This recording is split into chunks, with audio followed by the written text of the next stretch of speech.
guest. Hi. It's Jennifer Dent. She's visiting me from Virginia. Bitch didn't want to move. Now see, this is my spot. That's her spot. I didn't know if I was gonna make this video or not for multiple reasons. Number one, my mom told me not to, and number two, this was actually so bizarre that I felt bad for him. Like, I honestly felt like there is something wrong with him. But then I decided this man is a grown adult. He's running around and just kind of hurting people's feelings and being rude and being an asshole. And I feel like I should have the right to use my voice and say whatever the fuck I feel. And his actions and his words really annoyed me and really insulted me. So I have a right to talk about them. So if you're watching this right now, you fucking know who you are, dickface. You fucking know. Okay, let's get started. This beautiful date started on the wonderful, magical dating app called Tinder. It's just the start of so many beautiful beginnings. I was swiping, I was like, nope, nope, nope, nope, wait a second. I look at him, he's not the most attractive person. I don't care. His bio was really eye-catching and I was like, I dig it. You're funny. Okay, cool. Swipe right. We matched. Then I messaged him something about his eyebrows. I forgot what it was. And then we started messaging back and forth. And I'm not exaggerating when I say this is the best conversation I've ever had on the internet, ever. He was hilarious. He was sarcastic. It was just witty banter back and forth. And I was like, oh my God, this guy is perfect. We moved the conversation from Tinder to text and the conversation just ended up still being amazing. It was just like an awesome, awesome, awesome conversation. I ended up falling asleep and the next morning I was like, I'm sorry I fell asleep. He said, I don't think we're gonna be able to top the conversation we had last night, so dinner tonight at 8. And I was like, I like that. Okay, yeah, fuck it, dinner at 8. I meet him at the place and he was much more attractive than I thought he was gonna be. I was like, oh, okay. And then we go upstairs and sit down and that's when it started getting weird. Oh my God, okay, how do I even start with this shit? One thing that I first noticed is that he talks like this. He talks like with his hands to his temples. So he's like, yeah, no, I mean, like I want, like that, like fucking all strung out. I joke around a lot on text, I joke around a lot online, but when you meet me in person, for the most part, in the beginning, I'm very shy, I'm not a super eccentric person, I don't act like I do on every video, like I'm just a person that's like, hey, hi. You know, I don't know, that didn't make sense? Okay. Anyway, so I was just sitting there and I was nervous. I mean, just like anyone is for a first date, I don't know what I'm gonna say. I don't know if what I'm gonna say is gonna be funny. Like, I'm like, fuck, this is a lot of pressure right now. So we just start talking and I hate to ask the question like, what do you do? But when you're in a setting like that, it's kind of just what you ask. You just ask, hey, so what do you do in your spare time or for work or whatever? So I asked him and he like rolled his eyes at me and was like, oh, we're gonna do that. And he refused to tell me what he does. He already knew what I did because whenever I add someone on Instagram, they're like, what the fuck? And I'm like, well, I do videos. But I didn't know anything about him and I wanted to and he just wouldn't tell me. He told me that he does something with production. He's like, yeah, I mean, I kind of, you know, do something with production. I'm like, do you produce porn? Like, why aren't you telling me? He basically never told me. I think he like owns a production company or something stupid. I don't fucking know. Not all of the banter during dinner was horrible, but it got pretty bad at the point where we started talking about the fact that my brother was also on a date from Tinder. I was like, yeah, my brother's actually on a Tinder date tonight. And he's like, oh, really? Does he meet a lot of girls online? And I said, no, my brother's gay. Well, I mean, I guess he meets guys online occasionally, but yeah. And he said, oh, is your brother a top or a bottom?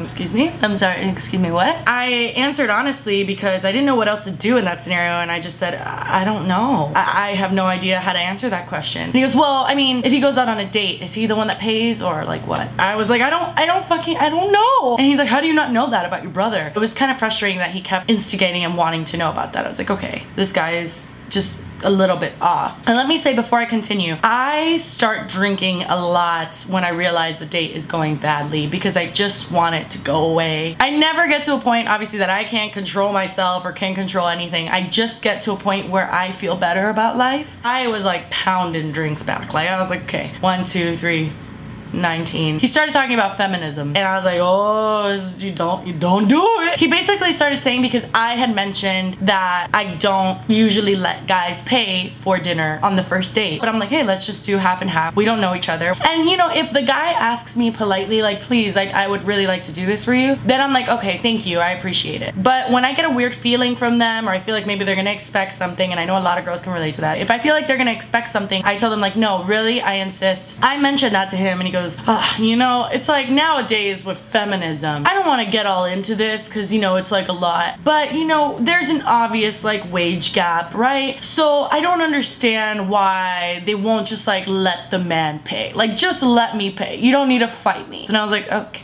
Dude, what the fuck? So, I wasn't really upset with him. I figured maybe that comment just came off wrong. In that restaurant, they give you little glasses to go downstairs and try some of their daiquiris or whatever. So we go and we do that. And we're sitting there talking. Do you guys know when there's like people sitting next to you and they're not part of your group, but you know, you can overhear them sometimes, and sometimes they're talking about something that you are interested in or that you know a lot about, and you know, you can look at them and be like, I'm so sorry to like be an eavesdropper, but can I contribute to this conversation in some way? Blah, blah, blah. You know what I'm talking about. Basically, there were these 4 people behind and he was talking to me. So I don't know how he heard them, but they were talking about something. I wasn't listening, so I don't know. And I was looking at him talking. And all of a sudden he does this. So, you know, well, and he was Sundays? And he screams Sundays to these people. And they literally, the girl jumped and she was startled. So I'm just sitting there like mortified, like holy shit, oh my god. We get out of there and he insists that we go to a bar. And I was like, I'm kind of tipsy, like I don't really want to go to a bar. He asked me, he's like, so what do you want to do? And I was like, oh, I think I'm gonna go home. He's like, no, we're gonna go to a bar. So he like grabbed my waist and like we just started walking to like a bar that was close by. We took a shot, which I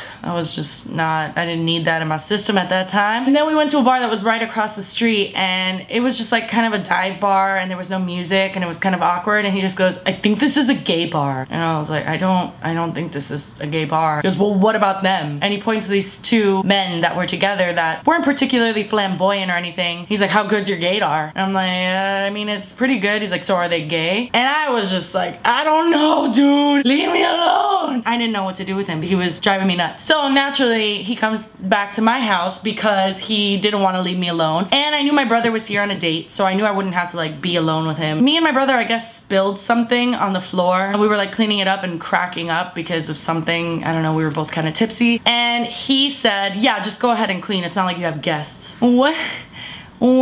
Then later on, like him and I got to talking and he's like, oh, so tell me about your tattoos. I was like, well, you know, I have 6 tattoos, and I was explaining all of them to him. And I was like, this one that I have here, because I have one under my ribs, is my brother wrote a song for my little brother who has autism. I got it tattooed with a little puzzle piece to represent autism. And he said, yeah, don't really feel like speaking about autism right now. Bitch.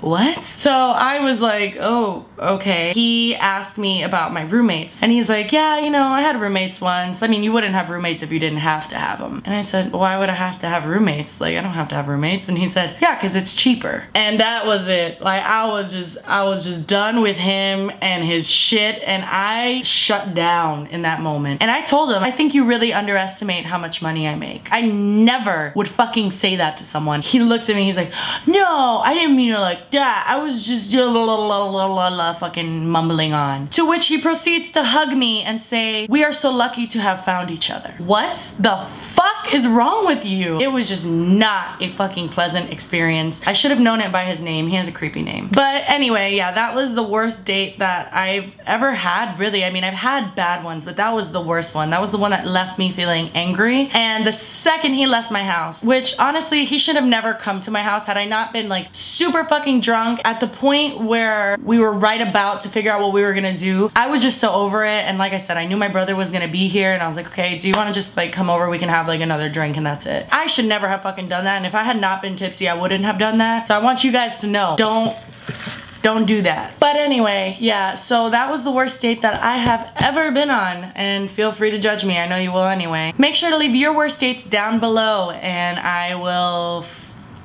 read them. By the way, new upload dates are now Tuesdays and Saturdays. You guys voted, most of you voted Wednesdays, but it just so happens that almost everybody and their fucking mothers uploads on Wednesdays, so I wanted to have it on days where you guys could have something to watch when nobody else really uploads, because what are we supposed to do with our lives? Like, go out and like do stuff? Anyway, thank you guys so much for watching. I will see you next. Gotta get used to that outro. Thank you guys so much for watching. I will see you guys on Tuesday. Bye!